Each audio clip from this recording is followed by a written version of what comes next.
नमस्कार. पाचच्या बातमीपत्रात मी शैलेश पेठे आपलं स्वागत करतो. पाहूया काही ठळक घडामोडी. राष्ट्रपती पदासाठी विरोधी पक्षाचे उमेदवार म्हणून लोकसभेच्या माजी अध्यक्ष मीरा कुमार यांनी आज संसद भवनात आपला उमेदवारी अर्ज दाखल केला.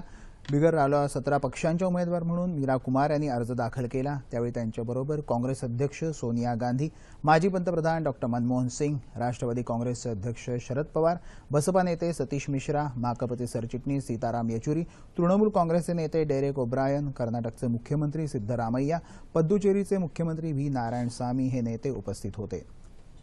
दरम्यान राष्ट्रीय लोकशाही आघाडीनं राष्ट्रपतीपदासाठीचे आपले उमेदवार रामनाथ कोविंद यांच्या उमेदवारी अर्जाचा चौथा संच आज संसद भवनात दाखल केला. केंद्रीय मंत्री व्यंकय्या नायडू यांनी कोविंद यांच्या वतीनं हा संच दाखल केला.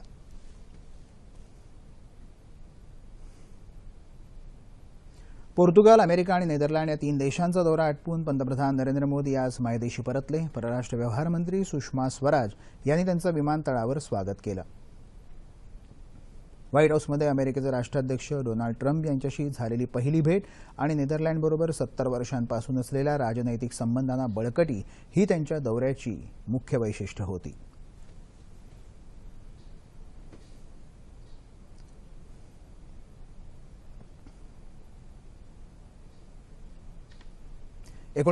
च्या मुंबई साखळी बॉम्बस्फोट प्रकरणातला प्रमुख सूत्रधार असलेल्या मुस्तफा डोसाचा आज दुपारी 2:30च्या दरम्यान हृदयविकाराच्या तीव्र धक्क्यानं मृत्यू झाला.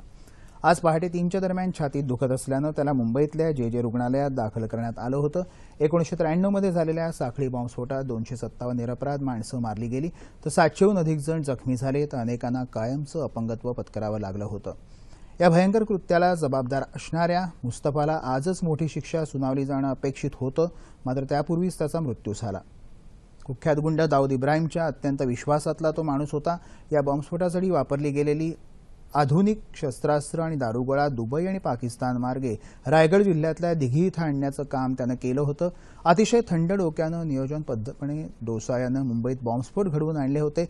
यासंबंधीची पहिली बैठक डोसा याच्या भावाच्या घरीच झाली होती. तो 60 वर्षांचा होता. 1993 मधल्या मुंबई बॉम्बस्फोट प्रकरणातला मास्टरमाइंड मुस्तफा डोसाच्या निधनामुळे मुंबईतल्या विशेष न्यायालयात सुरू असलेली या खटल्याची सुनावणी 30 जूनपर्यंत पुढे ढकलण्यात आली आहे. मुस्तफा डोसा आणि फिरोज खान या दोषींवरचा युक्तिवाद न्यायालयात काल पूर्ण झाला होता. या दोघांना जास्तीत जास्त कठोर शिक्षेची मागणी अभियोग पक्षानं केली होती. या खटल्यातल्या इतर दोषीवरच्या आरोप निश्चितीसाठी आज युक्तिवाद होणं अपेक्षित होतं, मात्र मुस्तफा डोसाच्या निधनामुळे आज हा युक्तिवाद करता येणं शक्य नसल्याचं विशेष सरकारी वकील दीपक साळवी यांनी न्यायालयाला सांगितलं. त्यावर न्यायमूर्ती जी. सानप यांनी या प्रकरणाची सुनावणी 30 जूनपर्यंत पुढे ढकलली आहे. बातमी आहे पावसाची. राज्याच्या अनेक भागात पावसानं दमदार हजेरी लावली आहे. कोकण, नाशिक, खान्देश, मध्य महाराष्ट्रासह विदर्भातही काल जोरदार पाऊस झाला. कोकणात सिंधुदुर्ग जिल्ह्यात जोरदार पावसानं 37 घरं आणि गोठ्यांची पडझड झाली तर रत्नागिरीत 734 मिलीमीटर पावसाची नोंद झाली.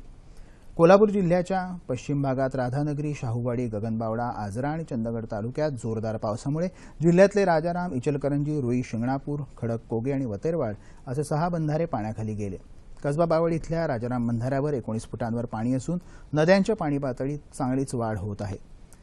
सांगली जिल्ह्यात शिराळा तालुक्यातल्या चांदोली धरणाच्या पाणलोट क्षेत्रात गेल्या 24 तासात 107 मिलीमीटर पावसाची नोंद झाली. त्यामुळे पाणी पातळी 1 मीटरनं वाढली.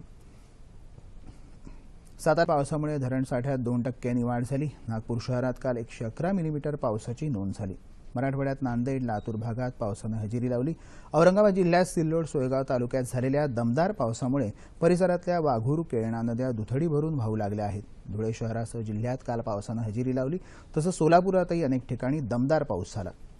दरम्यान जालना जिल्ह्यात उशिरानं पावसाचं आगमन झाल्यानं खोळंबलेल्या पेरण्यांना आता सुरुवात झाली आहे.